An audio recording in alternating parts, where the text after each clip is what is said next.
Hello everyone, मेरा नाम सनी शर्मा और मैं स्वागत करता हूं आप सभी का एस्पायर एकेडमी के daily facts and current affair program पर। आज दिनांक 17 अक्टूबर 2020, दिन शनिवार। आइए शुरू करते हैं आज की वीडियो। आज गरीबी उन्मूलन दिवस है। अंतर्राष्ट्रीय गरीबी उन्मूलन दिवस प्रत्येक वर्ष 17 अक्टूबर को मनाया जाता है। इस दिवस का मनाने का उद्देश्य विश्व समुदाय में गरीबी दूर करने हेतु किए जा रहे प्रयासों के संबंध में जागरूकता बढ़ाना है। अंतर्राष्ट्रीय गरीबी उन्मूलन दिवस का प्रमुख उद्देश्य विकासशील देशों में निर्धनता को समाप्त करना है।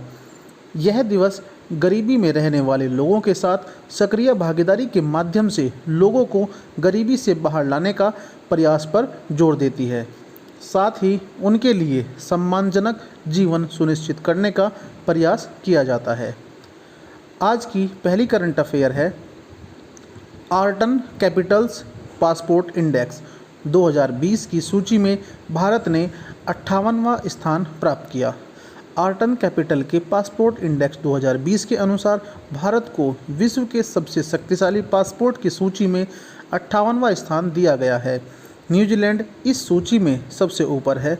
दूसरे स्थान पर Japan, Germany, Austria, Luxembourg, Switzerland, Ireland, दक्षिण कोरिया और ऑस्ट्रेलिया को शामिल किया गया है। आज के दिन की एक अन्य करंट अफेयर है। ओडिशा सरकार ने स्वच्छ पेयजल के लिए शुरू की Sujal drink for tap mission योजना।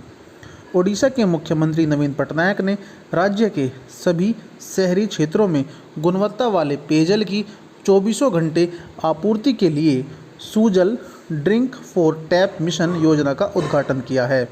राज्य ने मार्च 2022 तक राज्य के सभी शहरी क्षेत्रों में पानी के पाइप कनेक्शन उपलब्ध कराने का लक्ष्य निर्धारित किया है। एक बार पूरी तरह से लागू हो जाने के बाद ओडिशा शहरी इलाकों में गुणवत्ता वाले पीने के पानी प्रत्यक्ष उपभोग उपलब्ध कराने वाला देश का पहला राज्य बन जाएगा। आज के दिन की एक अन्य करंट अफेयर है FAO के 75वें स्थापना दिवस के अवसर पर 75 रुपये के मूल्य का एक स्मारक सिक्का जारी। प्रधानमंत्री नरेंद्र मोदी ने खाद्य और कृषि संगठन यानी FAO के 75वें स्थापना दिवस के अवसर पर 75 रुपये के मूल्य का एक स्मारक सिक्का जारी किया है। इस अवसर पर प्रधानमंत्री नरेंद्र मोदी ने कहा कि यह स्मारक सिक्का कुपोषण को कम करने में खाद्य और कृषि संगठन की आधारभूत भूमिका के प्रति भारत की 130 करोड़ जनता की ओर से सम्मान का प्रतीक है। गौरतलब है कि प्रत्येक वर्ष वैश्विक स्तर पर खाद्य और कृषि संगठन के स्थापना दिवस को चिन्हित करने के लिए 16 अक्टूबर को विश्व खाद्य दिवस के रूप में मनाया जाता है। खाद्य और कृषि संगठन संयुक्त राष्ट्र संघ की सबसे बड़ी विशेषज्ञता प्राप्त एजेंसियों में से एक है, जिसकी स्थापना वर्ष 1945 में कृषि उत्पादकता और ग्रामीण आबादी के जीवन निर्वाह की स्थिति में सुधार करते हुए पोषण तथा जीवन स्तर को उन्नत बनाने के उद्देश्य के साथ की गई थी। खाद्य और कृषि संगठन का मुख्यालय रोम, इटली में स्थित है।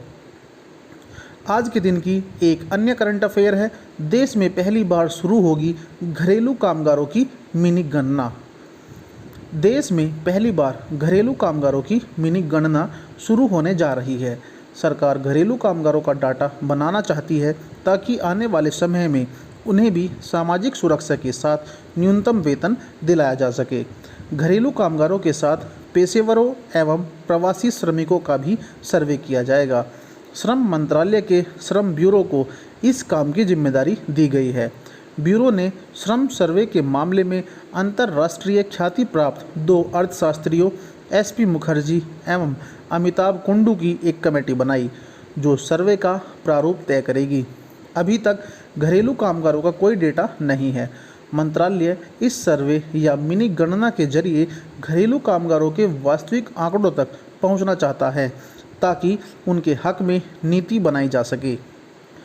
आज के दिन की एक अन्य करंट अफेयर है दिल्ली सरकार ने रेड लाइन ऑन गाड़ी ऑफ अभियान की शुरुआत की।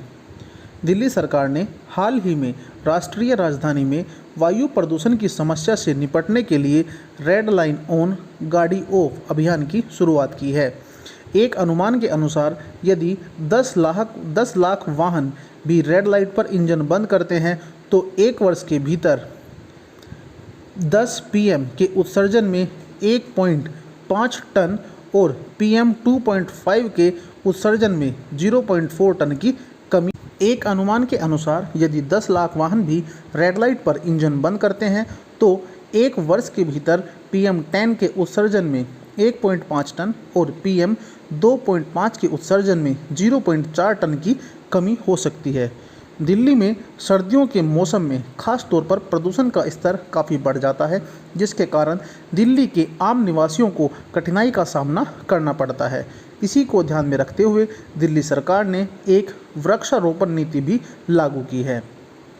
आज के दिन की एक अन्य करंट अफेयर है, केवल 3 घंटे में अंतर्राष्ट्रीय अंतरिक्ष स्टेशन पर पहुंचने का रिकॉर्ड स्थापित किया।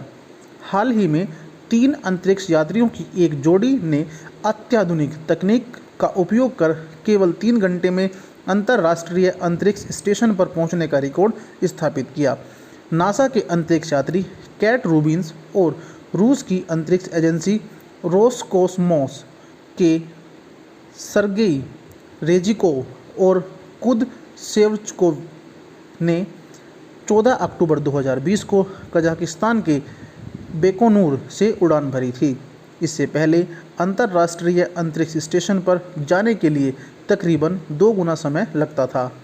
अंतरिक्ष स्टेशन एक ऐसा अंतरिक्ष यान होता है जिसमें चालक दल के सदस्यों के रहने की सुविधा होती है।